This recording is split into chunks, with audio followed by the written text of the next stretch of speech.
Okay, so the first thing I'm going to do, and I always start with, is just to say a big thank you to our audience. So the first thing I'm going to do, wherever you're watching from, guys, or listening from around the world, thank you so much for taking time out of your day to share time with Antonio and myself.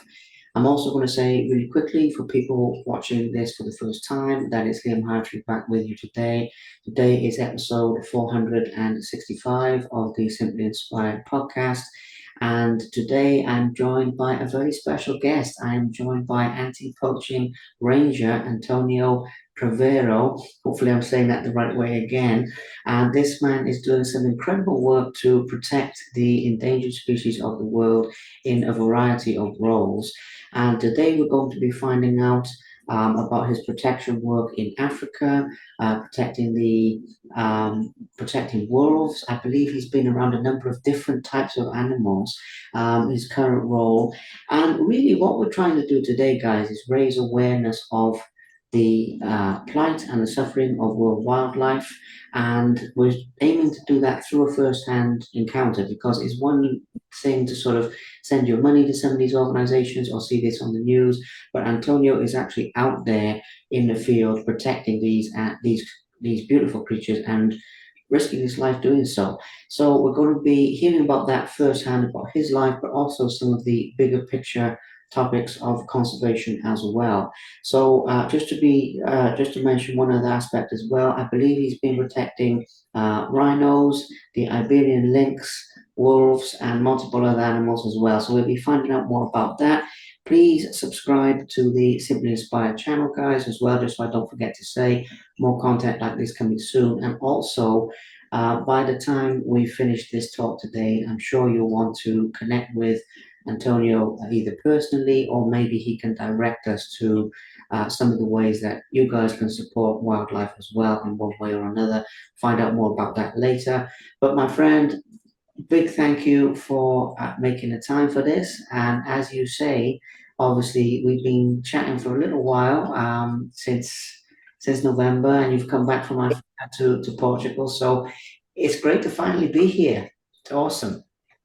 Yeah, thank you so much for having me here. Yeah, we are talking since November, and finally we are doing it, right? Absolutely. And I'm going to briefly mention for our audience as well that during that time, Antonio's come back from Africa to Portugal. At the moment, he's recovered from a serious illness. I've also recovered from a serious illness.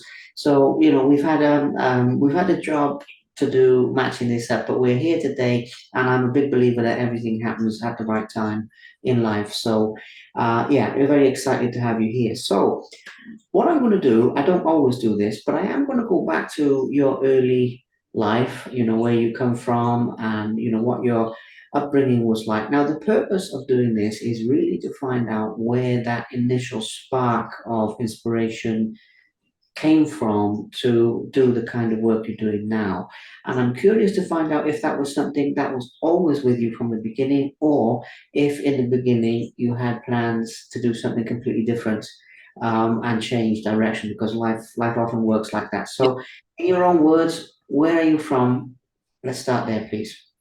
So to start, I'm quite young. I'm 26 years old. I don't have like a long story, but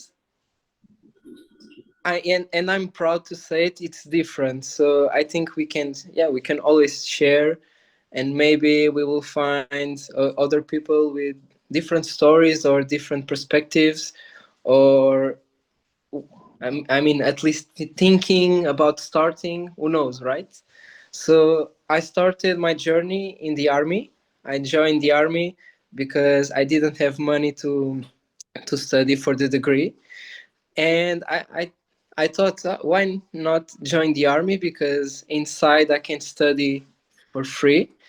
And I mean, yeah, I thought it was a good idea, and I did it. But after a year, I was not so happy anymore because the salary, I have to be honest, the salary was very low. Nowadays, it's a bit better, but at the time, like 8 years ago, was very low. And I did not find what I was looking for. So I decided to leave, and I left. And And yeah, during that time I was a bit lost. I was just trying to find a job to save some money. uh, and yeah, I mean, to save money it's very important. We have to work somewhere. And I found a job in the Lisbon Zoo. So it's like the biggest zoo in Portugal. Inside, I think nowadays you have something like 3,000 animals and 300 species. So it's a big zoo. And I started there, not working directly with the animals, but working in the machines, basically like an assistant, just helping. And during that time, for me, it was just a job. I mean, I was happy, but it was just a job. But I started looking at the animals, um, starting like feeling their emotions. And after a few months, I was changed, to be honest, because the animals, they are so pure. They are not evil like us. They are so pure, and they are innocent. It's very difficult to explain. And sometimes you have to look through to their eyes to feel their emotions. I think it's more or less the same as cats and dogs. We also have. Some people don't like, but if you have a dog or a cat or a bird or a mouse, for me it's the same. You can feel their emotions. You know them perfectly. They have different personalities, and in the wild animals, it's the same. The difference is that they are wild. You cannot pet them. They are not domestic animals, but it's more or less the same. So after a few months, I asked if I could work as a keeper, and they gave me the opportunity to work with primates. And I worked there for 5 years. I was very happy. I used to love the animals, but after a while, I was not so happy anymore because all the zoos are different, but they are business. It's a business basically. The zoos are made to make money. They can like contribute to conservation, but in general, it's a business. So I started to think like, oh my god, they could do so much more, and they are not doing anything. They give like a bit of money to some projects, but if they make this amount of money, they're just giving this one. They could do so much more. So I thought, okay, maybe it's time to change and do something different. And I found a different job with wolves. Also around Lisbon, we have a huge national park around Lisbon. It's called Tapada de Mafra. So basically, it was a private reserve just for the king to hunt, but nowadays we don't have kings anymore, and it's a national park full of wildlife. And they also have wolves, but it's a recovery center. So how it works? There is a major problem with wolves in Portugal and also in Europe in general. Um, with wolves, like everyone hates wolves. Everyone thinks that they are like evil. They want to kill us. They kill all our animals, and the government is paying a lot of money to the owners of the cattle around, especially in the north. It's a big problem. So we are not allowed to breed them. So it's a recovering center. If especially for wolves who cannot go to the wild anymore, it's not we are not allowed to release them, so they go to the recovering center. They have big enclosures and they stay there until, it's a bit sad to say it, but until the end of their days. People can go there to learn about them. So it's very important. We are not working directly in the fields, but it's very important because a lot of people go there and they learn about wolves, that they are not so bad. They are very important for the environment because they are top predators. Without them, we are facing a lot of problems even today. So they are very important. And basically, they attack the sheep and the goats and the cattle because they don't have enough numbers to kill the wild boars, for example. So it's very important. They work through education. But after a while, I was not so happy anymore. I like to change, like to challenge myself. I'm always thinking that, oh my god, I could do more. What can I do to to be helpful? Things like that. So I just saw like a documentary on TV about anti-poaching, and I thought, oh, why not? I was in the army, so maybe it's the best thing for me because I could. I was so I love the army. I love the animals. Why not do the same? Because it's more or less the same. And yeah, I made like a huge research on the internet, and I found a like a school, an academy in South Africa, and I thought, oh, why not?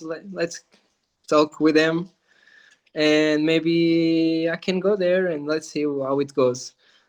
And I went there, but to be honest with you, I was not expecting.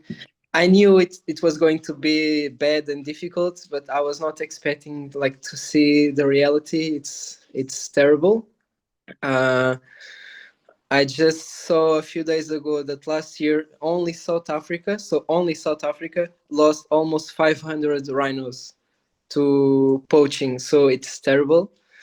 I don't know if you know, but the gestation of the rhino it's 16 months, and after that they just have another calf after 2 years. So it's terrible. So they are losing a lot of rhinos, and it's mainly through the demand of the Chinese and Vietnam market, traditional market. There is a huge demand for the rhino horn, also for the elephant tusk. But normally the to kill like to it's illegal, of course. So to run with an elephant tusk is very difficult, and to run with a rhino horn it's much easier. It's not so heavy, so they kill the rhinos instead. Um, in China and in Vietnam, they believe that the rhino horn can cure a lot of diseases, including cancer. So there is a huge demand. Um, I mean, I don't believe it's true, but they believe in that. And there is a huge demand, especially for rich people. I don't know if you know, but only one rhino horn. Normally, every rhino has two horns, and only one can be sold like for 2-3 million euros in the final destination. So there is a big market with a lot of money, and unfortunately they have more money on their side than in conservation, because in conservation we try to do as much as possible, but in the other side they have much more money because I mean they invest, they want to the rhino horn at any cost. So I did a course with ProTrack. So ProTrack is the oldest company related to anti-poaching in South Africa. They have, I can be wrong, but they have been active since 92. So it's a bit old already. And I mean, they are incredibly good. It's really difficult, the course, because the course includes starvation, a lot of different challenges like running 40 kilometers without eating nothing in the previous days. It's very hard, but you also learn a lot. And in the end, you go straight to the field. It's a private company. Basically, the reserves pay you to work there, and they have a lot of different reserves, more than 10, 15. I don't really know how many reserves, but a lot. So if you go there, you can have different challenges, options. You can decide, I want to go there, I want to go to that one. You can decide.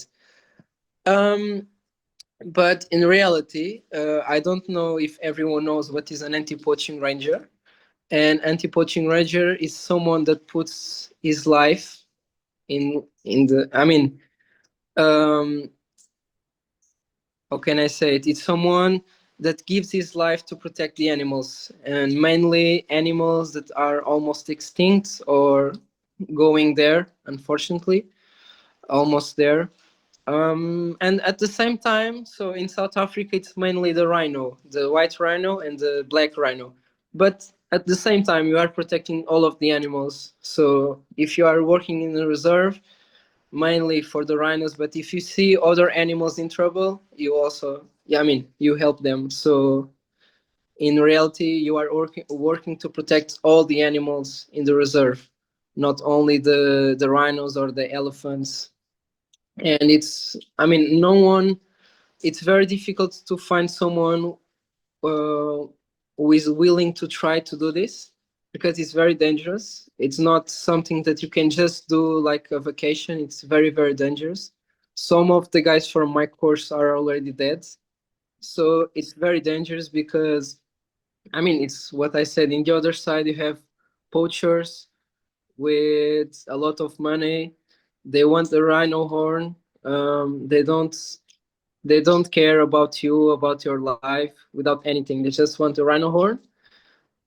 It's a huge problem, a huge problem because they hire people from the communities around the reserves. They are extremely poor.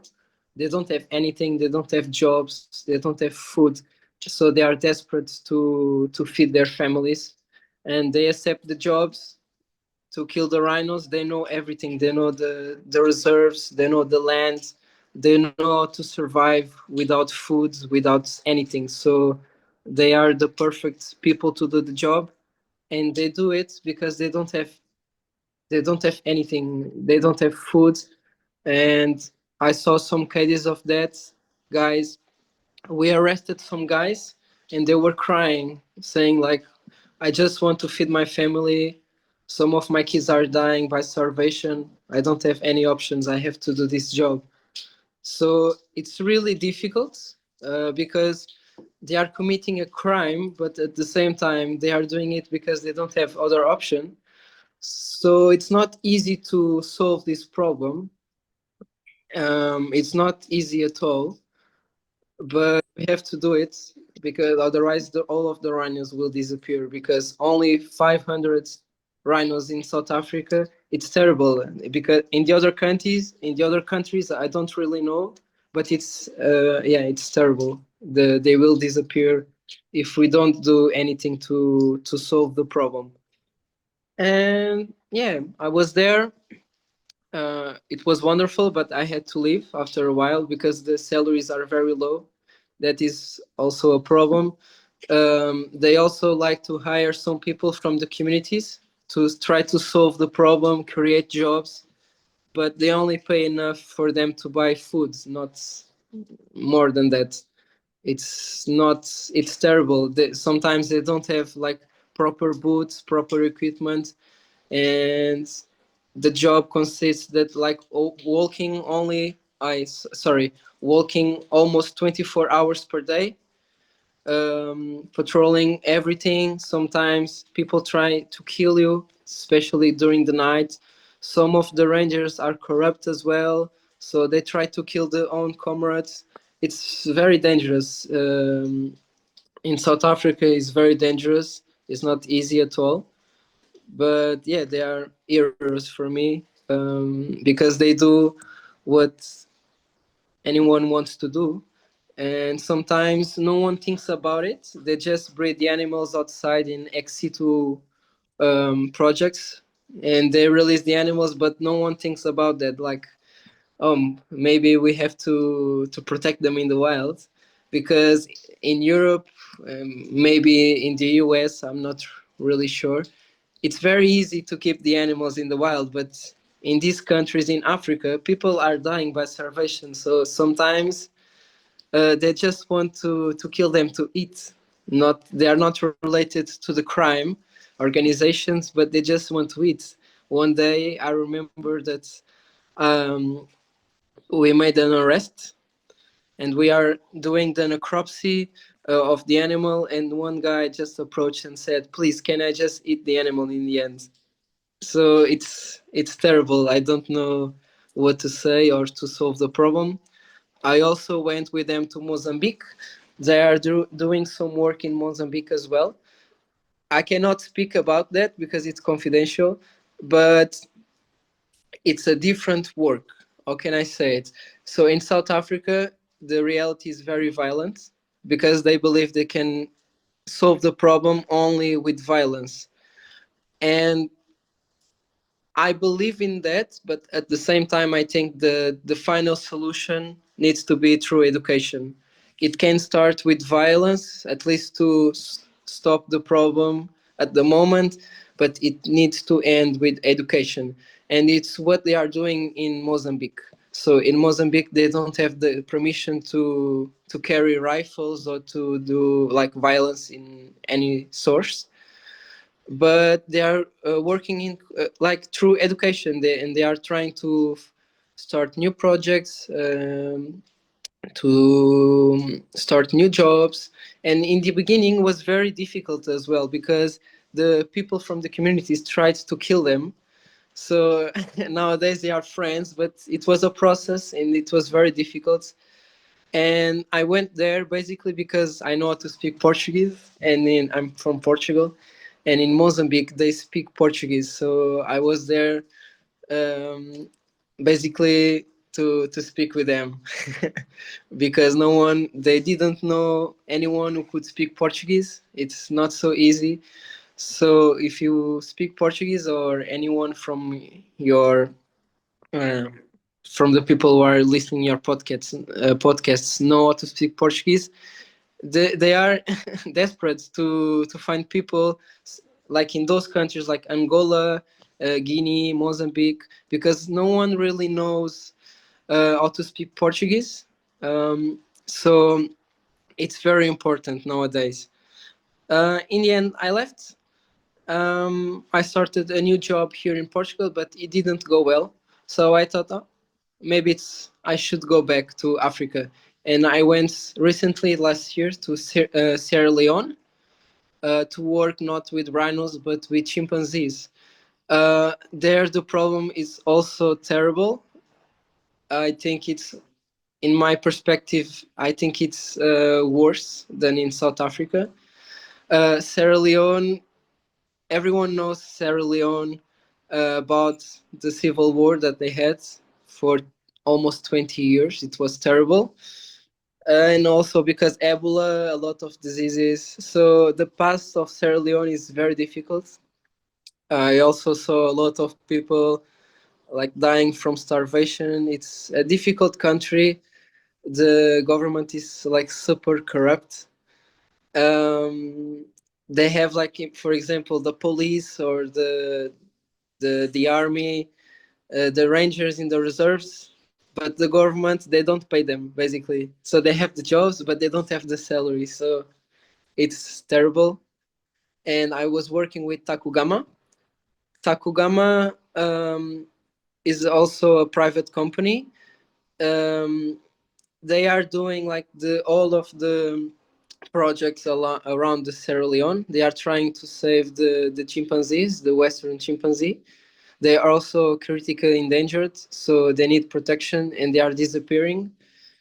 And Takugama started like a sanctuary, but nowadays they do everything. So they are open for new ideas. They do everything. So they have the sanctuary. They need people to take care of the chimpanzees, but they also need anti-poaching rangers to patrol the reserves. And they also conduct a lot of projects around Sierra Leone in all of the reserves of Sierra Leone. So they have the care staff team, and they also have the outreach team to perform these projects, through education and also to patrol the reserves. They are doing a lot of different things. So if anyone here wants to do anything related to chimpanzees, I think it's a wonderful idea because they are open to new ideas, to everything basically, and they are doing a bit of everything. So it's not like only one thing. You can do a lot of different things. So I think it's a wonderful idea. And yeah, I went there. I went to different reserves, and it's terrible because in Sierra Leone, no one is protecting the reserves. so everyone can go there and do everything they want. Some of the reserves are in the border with Guinea, the French Guinea, and other countries, and no one is doing the same. They are doing the same, so no one is taking care of the reserves. So I went there, and yeah, there is no protection. We found, I mean, I went to a reserve for 5 days, and we found more than 300 traps, a lot of dead animals everywhere. No one is doing anything, so it's terrible. And Takugama is facing also a huge problem nowadays because all of the funders were from the US, and now with the new president, they are not funding the projects anymore. So they are, I mean, it's a huge problem. They are paying the people in the communities to protect the forests around the communities, and now they don't have money to pay them. And if they don't have money, they will start cutting the trees and again destroying the forest, killing the animals. So yeah, it's terrible. But they are doing what they can do. I left a few months ago. Also, I was very sick. I got malaria. It happens in those countries. Um, and nowadays, I'm working in the biggest project of Portugal and Spain. It's the Iberian Lynx. So basically, 15 years ago, more or less, the Iberian lynx was almost extinct. We had less than 100 animals in Portugal, in Spain. Some people say that in Portugal was already extinct, the Iberian lynx. So it was less than 100 animals. It's terrible. Um, they started an ex situ project. So basically, in situ, it's in the nature, directly in the nature. Ex situ, it's outside, to try to protect the species as much as they can. So they started breeding centers, mainly in Spain, and we have only one in Portugal. And we are breeding the animals, and um, when the cubs are big enough and ready to go to the wild, we just release them in Portugal or in Spain. Some people decide that for us, but it's what we do. We breed the animals in the center, and when the cubs, so we have some animals just for breeding, and then the cubs go to a different place to be trained. They cannot see us as someone. They have to see us as like if bad things. They cannot trust us, so they eat without seeing us. They are almost wild, and if they are ready, they go straight to the wild.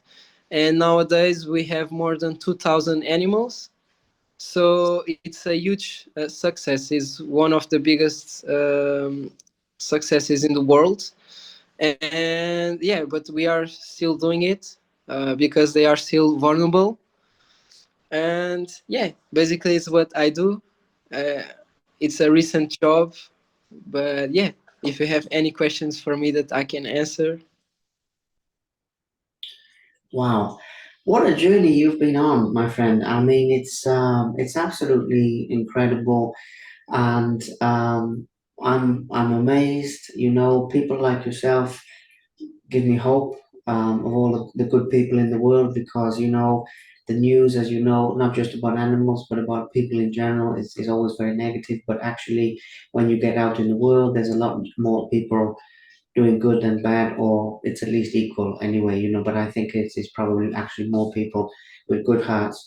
And so the first thing I'm going to say is absolutely remarkable work that you're doing. And I really do feel that the work you're doing is one of the highest aspirations that people can aspire to in life. I mean, you speak to all these people who want to be, you know, famous or do all these things, and then people like you are out there risking their lives to change the world. And absolutely. So the first thing, I mean, that's not a question, but I just want to say that long may you continue doing this, going all the way back to what you said at the beginning about when you were first working in the zoo and you were changed by connecting with the animals. I completely understand what you mean. I felt that as well, the personalities. it's a spiritual experience when you have it. So that's the first thing. I just wanted to say that absolutely so inspiring, and I spend my time trying to inspire other people, but today you've also really inspired me. So thank you very, very much for that. And Thank you. yeah, I mean, the question is just to go deeper into what people can do, because it's one of those things where if you look at it from a certain perspective, what you were saying there, the poverty in Africa and the hardships that people are going through, it looks very bleak on the one hand. But then if you also look at how many people care in the world, it's a lot of people. It's a lot of people in the public. Even if they weren't going to go there, even if they had ways of sending money or doing something, people would do it. So I'd like to go deeper into the actions people can take. You said about people who speak Portuguese going to Mozambique and Angola and those places. You said about that. So yes, I know some people who would go to risk their lives out there. I know a few guys crazy enough. So if you want to sign up, then please do. But what else can people do on a day-to-day level? Even if people are working, they have families, maybe they can't go there. Maybe there's other ways they can support, they can raise awareness, they can do something to help. That's it, because we've got your story and we've got the bigger picture, which is really valuable about how it works. Because you put in the perspective on how it works, on why the people poach. And what's interesting as well is it's really valuable what you said to actually humanize them as well, in the sense that they, as you say, they're not evil people, but they're doing an evil thing, I think, but they're not evil people. And how they get there, so to have the very balanced perspective, very, very important. And I don't want to put you under pressure here, because I'm not expecting you to have all the answers to the global issue, but at the same time, because you've been there firsthand and you've experienced it, first person perspective. Yeah, what else can people do, basically? That's the question, I guess. So I think to start, I think that everything is possible in this life. To be Absolutely. with you, I think that sometimes people try to stop you by sometimes they're in their mind. I think they're not doing the bad things. They are just giving their perspective to you, but or their advice. But nothing is impossible in this life. Everything is possible. So I truly believe that if you feel there is something for you over there, or that you should try to do something, I truly believe that you should try. Because if you have something inside of you, especially through months or years, that means that maybe you should try to do something. Maybe you could try to start with something small, of course, and yeah, and see how it goes. Because I told like my family, my friends, and the people in my previous company that I was going to South Africa. They told me don't go there because it's a mistake. And now, after going there, I think it was wonderful for me. I mean, it's dangerous, of course, because you are facing. It's not a tour. It's not. You are not like on vacations. You are facing not only the poacher but also the wild animals, because I mean they are innocent, they are pure, but they don't see you as someone who are protecting them, so they can attack you as well. And some of the rangers, so the majority of the rangers die because of the animals, not because of the poachers. Because I mean, the animals, they don't really know. For them, it's the same. It's people. So, and at the same time, it's good that they keep thinking like that, because it keeps them, I mean, safe more or less. But returning to the topic, I think that there are wild animals everywhere in the world. So if you are from the US, from South America, India, Australia, I mean everywhere, even in Europe, we don't have so many wildlife anymore, but we have wildlife everywhere. So maybe if you don't want to give up on your job, to do something like this, maybe you can just start like um, to do a research and see what you have around you. There are a lot of different projects everywhere in the world, everywhere, everywhere. And I mean, it's always difficult to start. I think it's difficult to start everything, and you never know how it's going to be, like everything in all the topics. But maybe you can do some volunteer to in I mean in a company project. I don't really know, but if you do, it's what I did. I just did a research. What do I have around me? At the time, I was in the zoo, and I saw, oh, I have a project with wolves around me. It's not so far. Maybe I should try.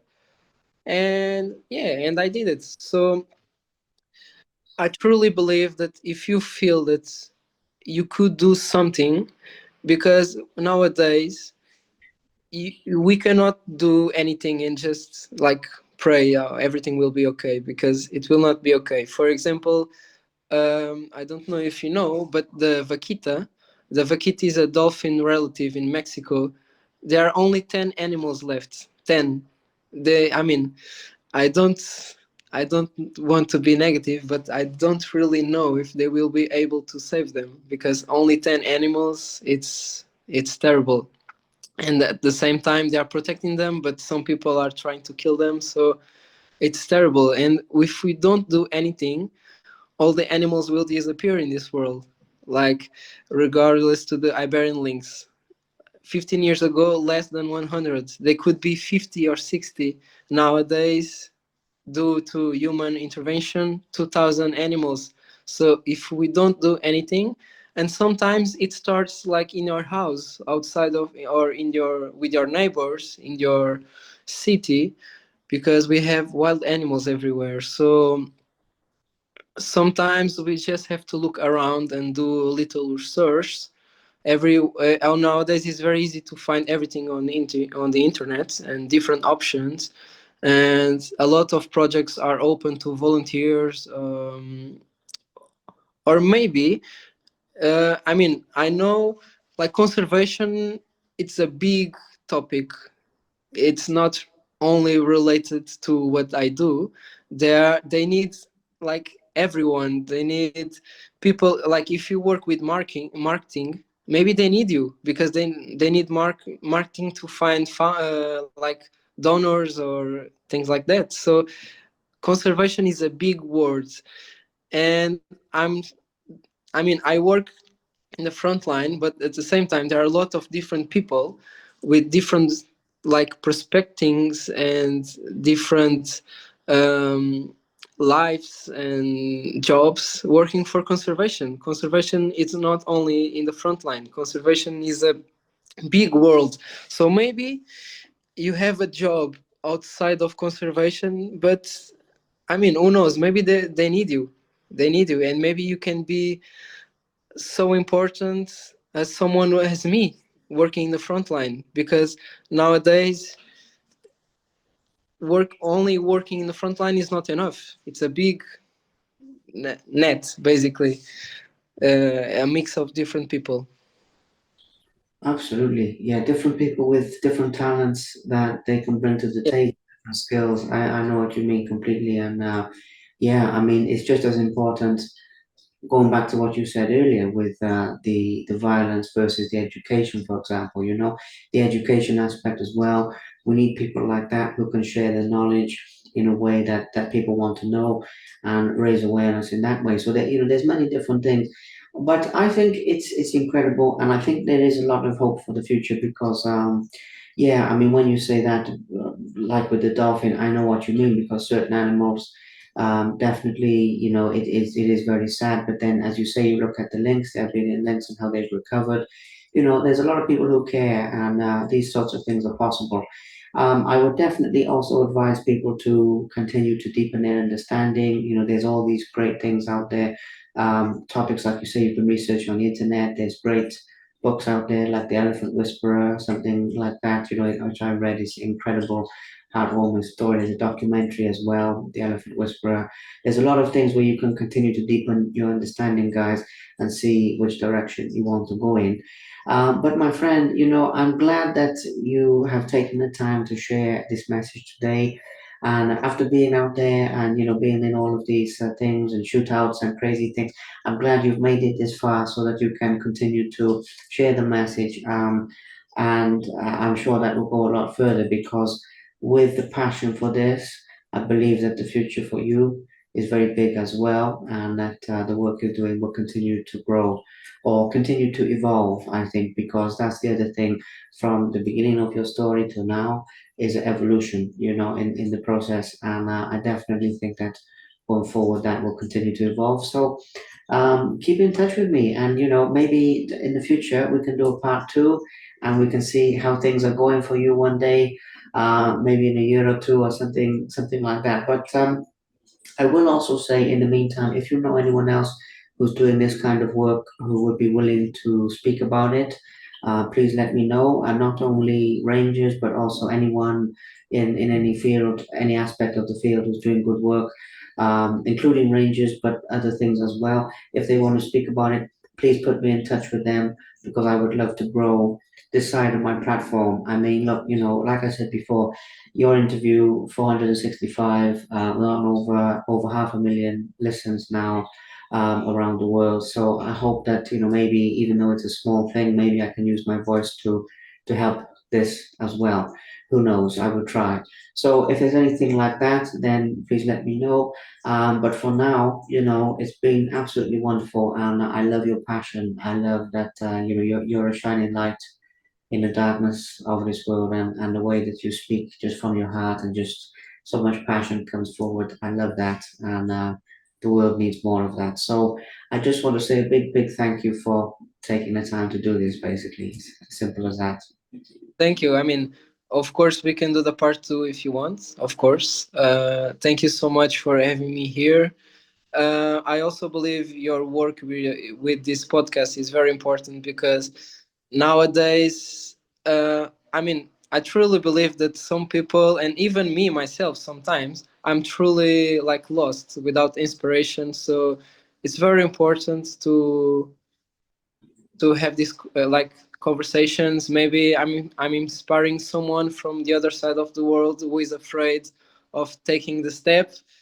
I mean, it's very important because we need inspiration nowadays to do good things. So thank you so much for your work as well. You said for more than 400 episodes. I mean, it's also something that, I mean, it's difficult to achieve. So also, thank you so much for everything. And let's see how it goes. Yeah, for sure, I will. We will keep in touch. And if I have someone who also wants to share his story, let's do this. Absolutely, please. If anything like that, connect us up. But yeah, any other ways I can help, anything I can do, you just let me know, and we will take care of that. But no, absolutely loved it. I mean, I knew this would be a good interview, my friend, but it's honestly exceeded the expectations I had. It's even better than I thought. I mean that from my heart, and yeah, I mean, like I say, just that inspiration goes both ways. Hopefully, I mean, maybe from my side with talking about this, it shows how much people care in the world. But then, at the same time, it's like a mirror because at the same time, I'm looking at you and I'm thinking, wow, I mean, there's a lot of people behind the scenes. And I just think it's so good, because you hear all these stories in like the press and the mainstream. I'm not going to get into that, but of like what celebrities are doing and what people who don't really contribute a lot to the world really are doing in most cases. Not that I care what they're doing really, but I'm just saying for other people, it's constantly in your face. And then there's so many people like you behind the scenes, and it just gives me so much hope. And also gives me hope that there's a new generation because you look at people like Jane Goodall, for example, just with the scenes you say about the chimpanzees. She's been doing this for so many years, but she's 90 years old, and she's still going. But then, David Attenborough has been trying to raise awareness, in a different way to broadcasting. He's 98 years old, and the people, okay, they're still doing their work, and it's like that's great. But then when they pass away, then you think, okay, who's going to take up the torch and carry it forward with power? And so then, the fact that there's people like yourself out there doing that, where you're picking up the torch to carry it forward, gives me so much hope in my heart. And yes, any other ways that I can help, please let me know. For now, I have to go for another call I have on the hour. But my friend, I will send you this as soon as it's released, so you can share it as well, please, when it's released, and I will promote it everywhere my side. And yeah, get some new people looking at the work you're doing. And it's simple as that. If we touch even one person to get involved in this type of thing, then we've done our work. And What could achieve. absolutely, absolutely. You take care of yourself, and yeah, please do keep in touch. Please do keep me updated, and we'll go from there. But yeah, I'll speak with you soon. Have a great day. Thank you so much. I wish you a good recovery as well. Huh? Thank you, and for you as well. Yes, my best wishes to you and to your family. You will be back to health in no time. When we look at these situations with health, when we're in the middle of it, it always seems very big. But when you come out the other side and you look back, you think, oh, that wasn't that long, that wasn't that bad. So it's always perspective. But yeah, I wish you a good recovery as well, my friend, and thank you so much. My Good. absolute pleasure. Thank you. Bye now. Thank you. Bye bye. Thank you very much for watching. Please subscribe to the Simply Inspired YouTube channel, and there'll be more videos coming soon.